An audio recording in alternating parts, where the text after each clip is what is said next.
And we start the day's other headlines in Georgia, where a judge has ruled that county election officials must certify the state's election results.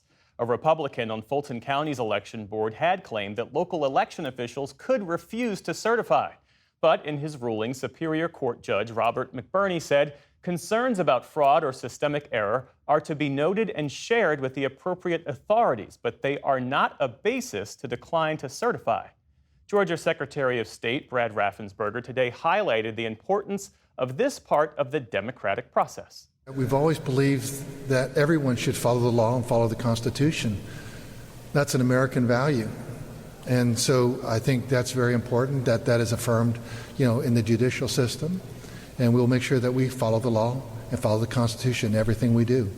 The ruling comes as early in-person voting started today in Georgia. Election officials said that the state shattered its record for the first day of early voting. China, Iran, and Russia are increasingly partnering with cybercriminals to target the U.S. and other nations. That's according to a new report by Microsoft, which says its customers face more than 600 million cybercriminal and nation-state attacks every day. The report cites one example where hackers with links to Iran infiltrated an Israeli dating site and then tried to sell or ransom the information it gathered. Microsoft says the data show the ongoing impact of cyber operations in broader geopolitical conflicts. Authorities in New Mexico say the number of migrant deaths in the state have increased tenfold in recent years. New data shows that more than 100 bodies were found near the border in the first 8 months of this year. That's compared to 9 bodies found back in 2020. Many were discovered near the El Paso, Texas border crossing. It's unclear why more bodies are ending up there, though experts say that smugglers are increasingly steering migrants into dangerously hot areas of the state. South Korean officials say that North Korea blew up roads and railways today that once connected the two countries. The latest action comes after North Korea accused the South of using drones to drop propaganda leaflets over its capital, Pyongyang. South Korean security cameras captured the explosions on the northern side of the heavily armed border between the two countries. South Korean officials called the move highly abnormal and regressive. What North Korea has done today is a clear violation of the Inter-Korean Agreement. We see it as a very abnormal act, and the South Korean government is strongly condemning it. The South Korean military responded to the explosions by firing warning shots near the southern part of the border and say they're on a heightened state of readiness for any aggression from the north. Boeing laid out plans today to try to raise as much as $25 billion to help its troubled finances.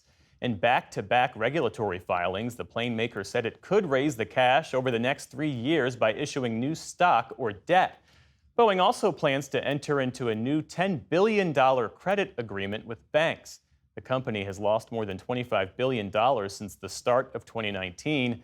An ongoing strike by thousands of workers who build some of its most popular planes is only adding to Boeing's financial pressures. On Wall Street today, stocks stepped back from recent records. The Dow Jones Industrial Average dropped more than 300 points, falling below the 43,000-point level. The Nasdaq lost more than 180 points, or about 1%. The S&P 500 also ended lower on the day. And the pandas have landed. 11 months after the National Zoo's 3 panda residents made their way back to China, 2 new bears are here to take their place in Washington's National Zoo. Bao Li and Qing Bao landed at Dulles Airport this morning as part of a 10-year agreement with Chinese authorities. The zoo was closed today in anticipation of their arrival. The animals will go through an extended quarantine and acclimation period before they're introduced to the public, so panda fans will have to wait for now. And still to come on the NewsHour, renowned journalist Bob Woodward on his new book about the wars in Ukraine, the Middle East, and the U.S. presidential campaign. A behind-the-scenes look at how the Associated Press determines the winners of thousands of races in this year's election. And a documentary filmmaker uses Legos to tell the story of music legend Pharrell Williams.